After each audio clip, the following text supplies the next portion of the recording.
The rain tapped softly against the roof of the small woodworking studio nestled on the edge of Andover, Massachusetts. Inside, the scent of cedar and varnish clung to the air like memory. Wood shavings curled along the floor around the boots of Evelyn Garcia, who stood at her workbench with sleeves rolled up, hands deep in the slow work of smoothing an ashwood tabletop. Her movements were steady, methodical. She didn't rush. She didn't talk to herself. She just worked. Outside, a luxury black SUV idled at the curb, its engine cutting abruptly. The driver's door opened, and a woman stepped out, tall, composed. Wearing a crisp charcoal suit that somehow managed to stay dry under the drizzle, her heels clicked against the wet pavement, echoing through the sleepy neighborhood like an announcement. Evelyn didn't look up, not until the soft chime of the studio bell rang above the door. The woman stood in the entryway, framed against the gray morning. Her presence didn't belong here among the cracked sidewalks and fog-drenched trees. She was too sharp, too clean, like a blade. "Ms. Garcia?" the woman asked, voice low, direct. Evelyn's hand stilled on the wood. "Who's asking?" "My name is Alexandra Morrison. I was told you might be able to help my son." Evelyn raised an eyebrow, wiping her hands on a rag. "If you're looking for a custom table, my wait list's 6 weeks. This isn't about furniture." Of course it wasn't. Alexandra stepped forward, pulling a manila folder from her coat and placing it on the workbench between them like a peace offering. It was damp at the corners. "Please, just look." Evelyn hesitated before flipping it open. A photograph slid out. A young, mannerly 20s sat in a wheelchair, head bowed, eyes vacant. His dark hair was unkempt, a hospital bracelet still visible around his wrist. "That's Lucas," Alexandra said. "My son." Evelyn looked at the photo for a long moment, then at the woman in front of her. "What happened?" "Car accident. 4 months ago. A drunk driver ran a stop sign. Lucas was in the passenger seat." Her voice was steady, but it carried the weight of too many sleepless nights. "Spinal cord injury, T4 complete, paralysis from the chest down. He was studying aerospace engineering at MIT, top of his class, captain of the rowing team. Now," she gestured to the photo as if that finished the sentence. Evelyn closed the folder gently and set it aside. "I'm sorry, but I don't do that anymore. I'm not looking for a doctor, or a miracle. I've had both, and neither helped." Evelyn turned back to the workbench, lifting a chisel and resuming her carving. "Then what are you looking for?" "Someone who understands what it means to rebuild something that's already broken." The chisel paused mid-stroke. Alexandra stepped closer. "I know who you are. Not just the carpenter. Before, Army Medical Corps, neurocognitive therapy. You specialized in trauma response. I read about the programs you ran in Fort Bragg. You helped soldiers who couldn't even speak after blast injuries learn how to draw again, sculpt, function." "That was a long time ago," Evelyn said. "But you didn't forget how. I also didn't forget what it cost me." The silence hung thick between them. Alexandra lowered her voice. "Lucas has stopped speaking. He barely eats. Refuses to see his friends. His therapists say he's non-compliant. The hospital discharged him after 8 weeks because, medically, there was nothing more they could do. But they don't see what I see. He's disappearing, Ms. Garcia. Every day he's a little less there. I thought I'd lost him in that car crash, but I'm losing him again, slower this time, and it's worse." Evelyn let out a long breath, setting down her chisel. The studio fell quiet except for the ticking of the old wall clock and the soft drip of rain outside. "You're the third person this year to come here asking for something I don't offer anymore. Why did the others come?" "Same reasons as you. Desperation, hope, guilt." Alexandra met her gaze without flinching. "And what did you say to them?" "That I'm a woodworker now. I make things with my hands, not my head." Well, maybe that's exactly what Lucas needs. Evelyn leaned forward slightly. Why me? There are other programs, clinics, experts. You could afford the best. I've already hired the best, Alexandra said. I've flown him to Germany for experimental stem cell therapy. I've spent over $2 million on treatments, research trials, rehabilitation centers. Nothing's helped. No one's reached him. No one sees him. And you think I will. I think you might be the only one who can. Evelyn looked past Alexandra, out the window.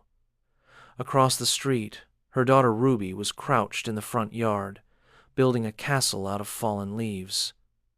9 years old, and already stubborn as granite.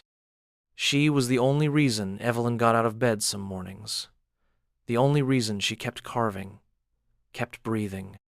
After a long pause, Evelyn said, I'll meet him, but that's all I'm agreeing to. Alexandra nodded, her shoulders easing slightly. That's all I'm asking. As she turned to leave, Evelyn called after her. He won't trust me. Not at first. Maybe not ever. Alexandra's voice was quiet but firm. Neither did I. The Morrison estate sat like a fortress behind a black iron gate, the kind that buzzed before it opened and closed slowly, as if guarding something sacred or broken.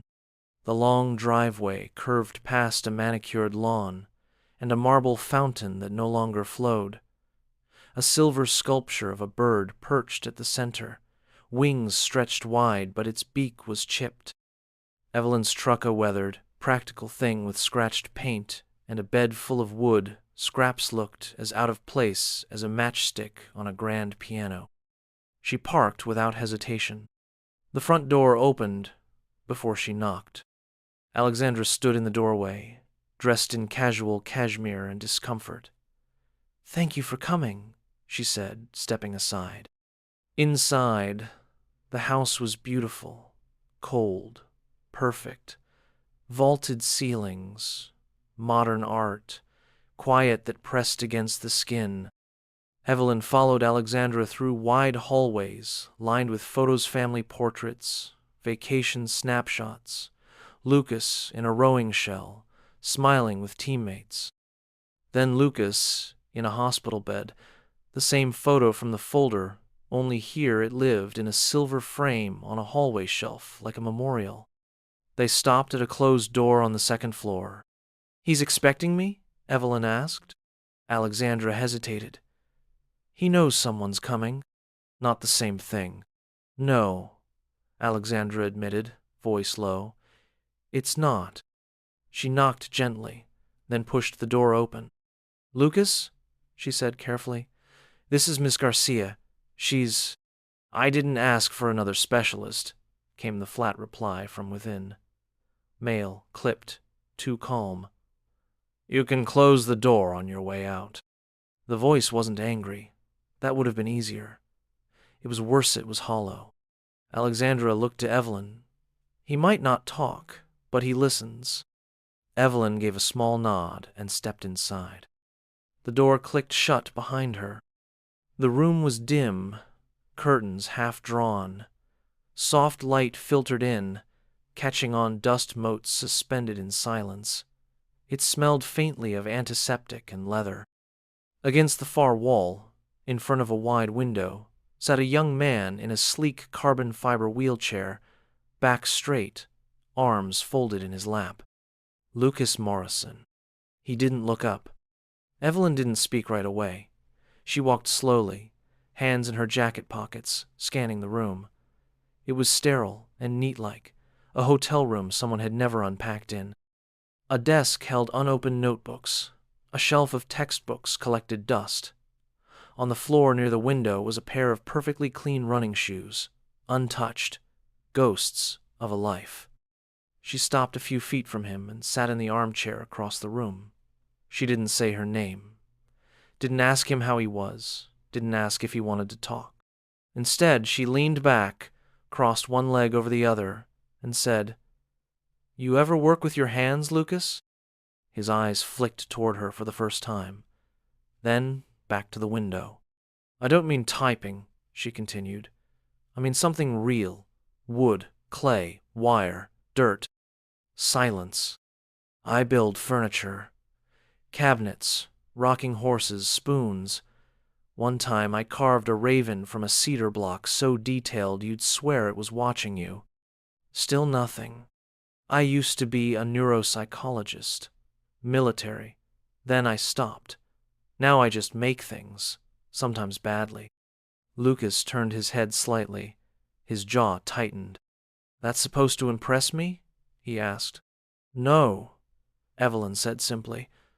Nothing I say is supposed to do anything. Then why are you here? Evelyn leaned forward. Because your mother thinks you're still in there, somewhere, and maybe she's right. Lucas gave a humorless chuckle. I'm here all right. Just no one likes what's left. That's not true, Evelyn said calmly. He looked at her then, really looked. His eyes were dark and sharp and full of disdain. Don't do that. Don't pretend you know me. You're here to fix me, or connect, or give me some metaphor about life being like carving wood. No, Evelyn said. I'm here to offer you a distraction. He blinked. That he hadn't expected. I'm not a therapist anymore. I don't care if you open up to me. You can hate me, ignore me, scream, whatever. But I've got extra tools, extra wood, and a quiet workshop. Thought maybe you'd want something to do with your hands besides sit on them. Lucas looked down at his lap. His hands rested there like two things that no longer belonged to him. There were scars on his wrists, old IV marks. He flexed one finger, barely. I can't even hold a pencil, he muttered. Good, Evelyn said. Means you've got nothing to unlearn. He scoffed, but something in his expression shifted. You think carving's going to make me walk again? No, she said. I think it might make you feel human again. His eyes flicked to hers, and held. Evelyn didn't flinch, didn't try to smile. She just let the words settle like dust in the corners of the room. Then she stood, slowly. I'll be in the garage tomorrow morning, 9 o'clock. There's a bench, sharp tools, and enough scrap to get you started. I won't wait. Lucas said nothing. She stepped toward the door, but paused with her hand on the knob. There's only one rule. He didn't answer. No pity. Not from me. Not toward yourself. Then she left. The Morrison garage had once housed a Porsche. Now it held a workbench, 2 folding chairs, a crate of salvaged basswood, and a woman in a flannel shirt rolling up her sleeves with deliberate calm. Evelyn arrived early. She set out tools with quiet precision chisels, carving knives, gloves, a hand planiole neatly arranged on a canvas cloth. Dust motes drifted through angled sunlight cutting across the concrete floor. In the far corner, a portable space heater hummed against the early October chill. The silence was companionable, not sterile. At 7 a.m., the door creaked. Lucas rolled in without a word. He wore the same dark hoodie from the day before, hood up, sleeves pushed to the elbows. His jaw was tight, his expression unreadable. Evelyn didn't greet him, just pointed to the empty spot beside the bench. There, she said. He wheeled over slowly, casting a skeptical eye on the setup. You're really doing this? No warm-up speeches? No meditation? No tell me how you feel today? Nope. He smirked, despite himself. Evelyn handed him a block of soft basswood. Feel the grain. Tell me what you notice. Lucas turned the block in his hands, slowly. His fingers were stiff, 2 of them curled in slightly. It's light. Lighter than it looks, right? He nodded. Notice the smell? She asked. He lifted it closer to his face. A faint, woodsy, sweet scent. Feels like something halfway between campfire and library, he muttered. Evelyn allowed herself a short laugh. That's exactly what I tell people. Good nose. She handed him a wooden-handled chisel and placed another one in her own palm. We're going to score the surface. Just shallow cuts. No detail yet. You need to learn how the wood responds. He stared at the tool. His hand twitched. Then, a beat too long. I'm not sure I can hold this, he said. Not bitter, just matter of fact. The same tone someone might use to announce it's raining. Then I'll help you figure out how. She pulled a leather strap from her bag and showed him how to anchor the chisel into his palm with soft, stabilizing pressure. It took 3 tries. His fingers kept stiffening on instinct. He swore under his breath. You can curse, Evelyn said. It's encouraged. Good, he muttered. Because this is bullshit. I said, cursing, not whining. That got a side-eye glare. Then, this isn't going to work. My hands shake. I can barely grip. That's fine.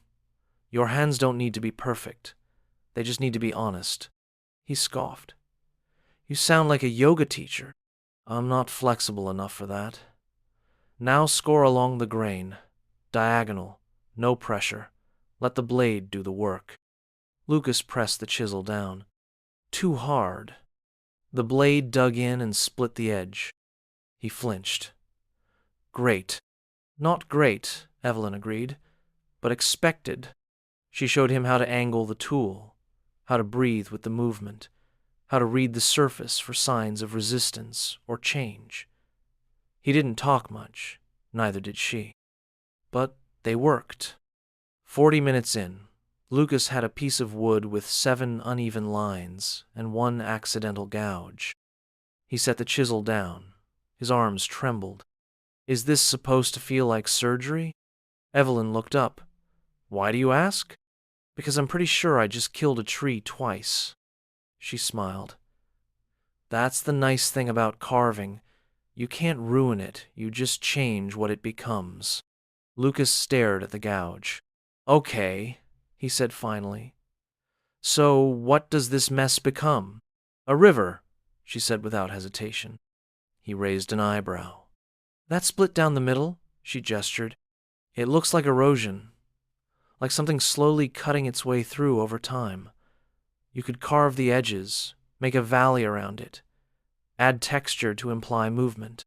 Lucas studied it again, then slowly, barely, perceptibly nodded.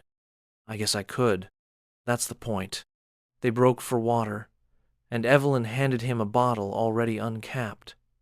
He sipped slowly, his fingers still twitching from exertion. You have a daughter, he said. It wasn't a question. I do, Evelyn said. Ruby, 9 years old, funny as hell, more stubborn than me, which should be illegal. She's the one who built that leaf castle outside. Yep, she left a note under my door yesterday. Evelyn paused. Oh? Lucas pulled a folded piece of construction paper from his hoodie pocket. In bright pink marker it said, in shaky bubble letters. Hi, sorry you're sad. If you want to build something, Mom has the good knives. Evelyn let out a quiet laugh. I told her to stop raiding my tool drawers. She also drew a raccoon in a spacesuit. Of course she did. Lucas's voice softened slightly. She didn't even know me, but she left a note. Kids do that. They love by default. A long pause. I miss that, he said, almost to himself. The world feeling solvable. Evelyn didn't respond right away. Instead, she placed a fresh piece of wood in front of him.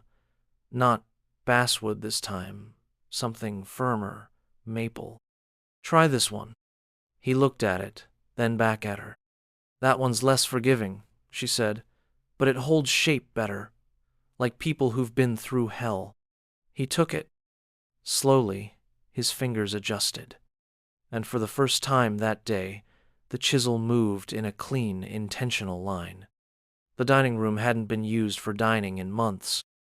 Instead, it had become a war room stacks of medical files, binders of test results, thumb drives full of MRI scans. Alexandra sat at the head of the long walnut table, fingers steepled, laptop open but ignored. She was staring at a photograph of Lucas from before the accident, grinning, sweaty, holding a trophy in one hand and a Red Bull in the other. She remembered that day. He'd won his first robotics competition. She'd had to leave early for a board meeting in Chicago. Now she was here every day, and he wasn't grinning anymore. The sound of quiet footsteps pulled her from the thought. Rosa, the housekeeper, stepped into the room with a soft smile. "He's in the garage again. Third day in a row." Alexandra raised an eyebrow. "Voluntarily?" Rosa nodded. "I asked if he wanted lunch in his room," he said, and I quote, "No. I'll eat when we're done sanding." "Sanding?" Rosa shrugged. "Something about a miniature tree trunk and a tiny chisel." Alexandra leaned back in her chair. That same disbelief she'd been carrying for days crept up again, curling around her like fog. She hated it, this feeling of hope. It was unreliable, dangerous, the thing that had let her believe in experts who failed her, in clinics that made promises they never kept. In prayers she'd whispered into the silence of Lucas's hospital room while pretending to sleep in the chair beside him. But this time, it wasn't coming from a doctor or a scientist or a glossy brochure from Switzerland. It was coming from a woman in boots and a flannel shirt who smelled like wood glue and didn't care what degrees anyone had. Alexandra closed the laptop and rose. She needed to see it for herself. The garage door was partially open, letting in a stream of afternoon light and the distant rustle of leaves. Inside, Evelyn stood over the bench, focused, her sleeves rolled back and hair tied up. Lucas sat beside her, a small carving clamped between his knees. His hands moved carefully, guided not by strength but by rhythm. Alexandra hovered at the threshold, uncertain whether to interrupt. Neither of them noticed her. Lucas was talking. Not much, just a few words at a time, but not forced. His voice had changed, less flat, less brittle. "So this curve here," he said, gesturing with his chisel, "you want it sharper, right?" Evelyn nodded. "Sharpened, but not rushed. Let the blade pull the shape out, not push it in." He adjusted his grip, made the cut. Evelyn studied it. "Better," she said. Lucas smirked. "You sound surprised." "I'm always surprised when people listen." Then they both noticed her. Alexandra stepped in slowly. "Didn't mean to interrupt." "You didn't," Evelyn said. Lucas turned back to the piece of wood, but Alexandra caught the flicker of embarrassment in his face. He didn't want to be seen like this. Not yet. "You okay?" she asked him. He nodded. She looked to Evelyn.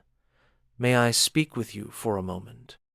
Evelyn set down her tools and followed her back outside, where the wind had picked up, scattering dry leaves across the steps. For a long moment, neither spoke.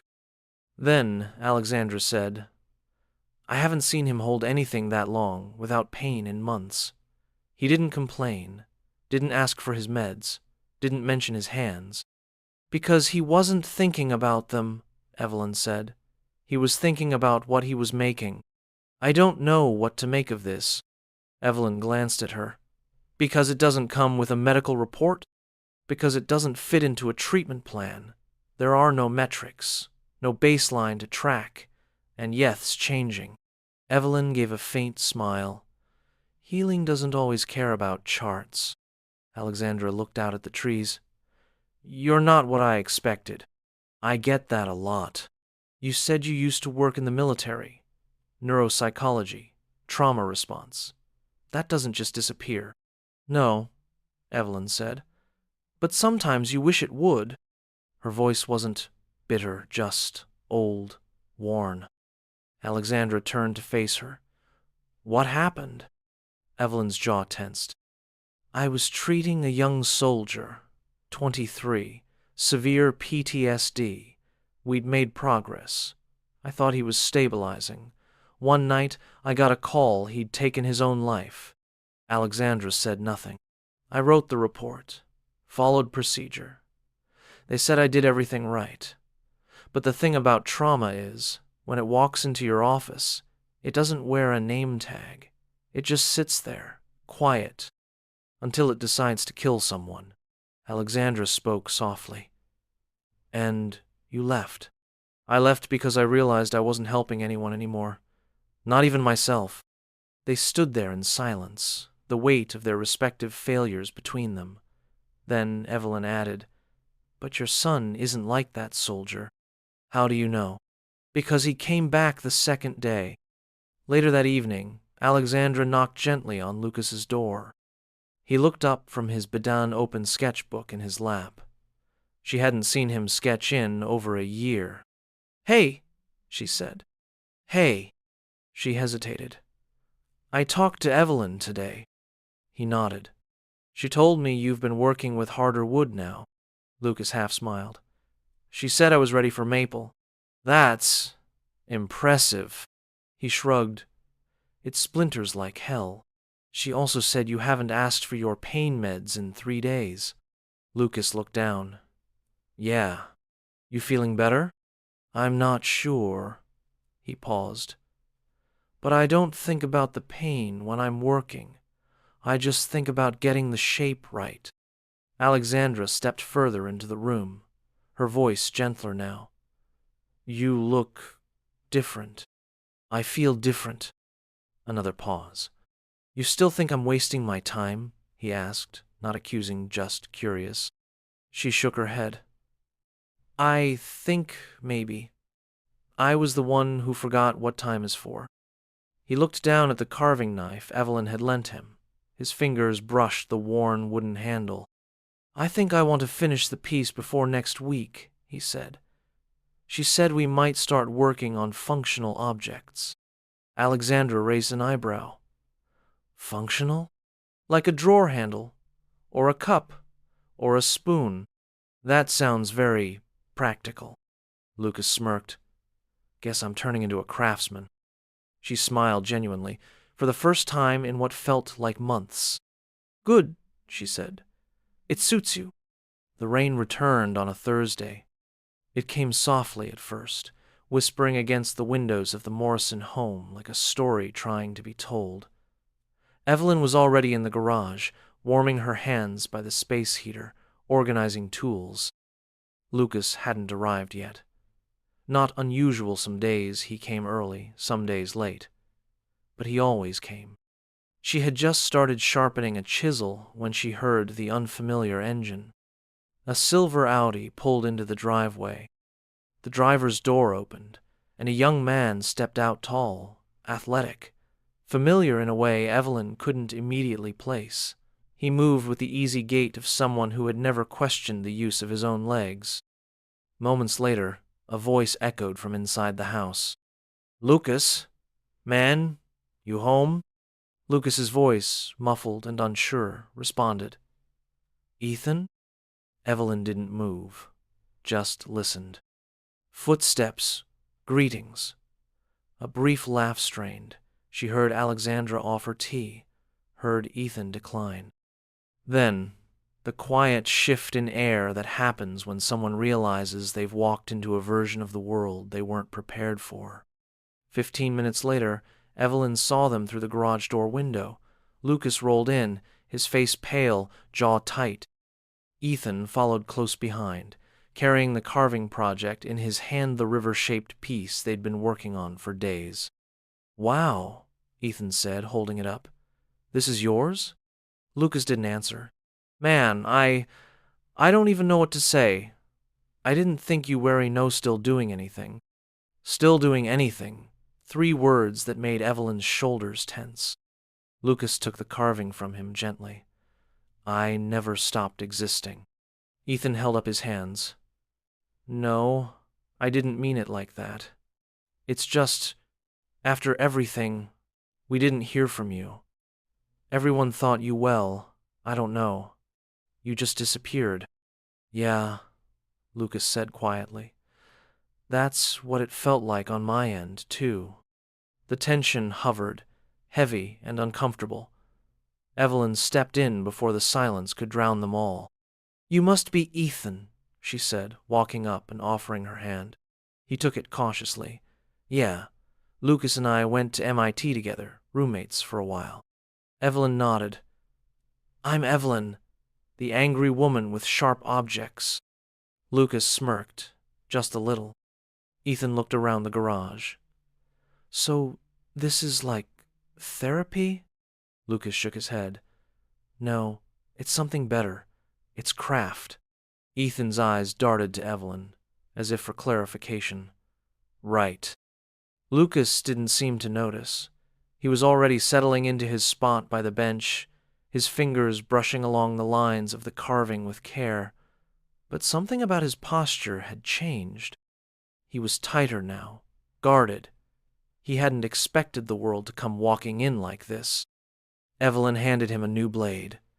"Let's finish the riverbanks today, then move on to the tree roots." Lucas nodded, but his hands trembled slightly as he adjusted the tool. Ethan stood awkwardly off to the side. "I'll just watch," he said. "No," Evelyn replied. "You'll sand." She handed him a piece of scrap and a strip of fine grit paper. Ethan blinked. "What?" "You want to be here. You work. That's the rule." He looked to Lucas, who gave him a one-shoulder shrug. Then, hesitantly, Ethan began to sand. And for the next 30 minutes, the room was filled only with the soft, steady sounds of wood being shaped. At first, Ethan moved like he was pretending to work, but something shifted. He started watching Lucas, not with pity, but with curiosity, with respect. Later, as they cleaned up, Ethan quietly said, "I get it now." Lucas raised an eyebrow. "This isn't about walking again," Ethan continued. "It's about building something. Even if you never stand, you're not sitting still." Lucas didn't respond right away. Then, "Yeah, that's exactly it." That night, Evelyn sat on her porch with a mug of black coffee cooling in her hands. The wind was crisp, sharp with the scent of rain-soaked leaves and chimney smoke. Ruby was inside, humming as she colored at the kitchen table. For once, Evelyn let the quiet settle. She hadn't been afraid of Lucas. She'd been afraid of herself, of what it meant to open the door again, to care, to try, to be needed. After the soldiers she lost, she'd sworn off helping, sworn off hope, but here she was.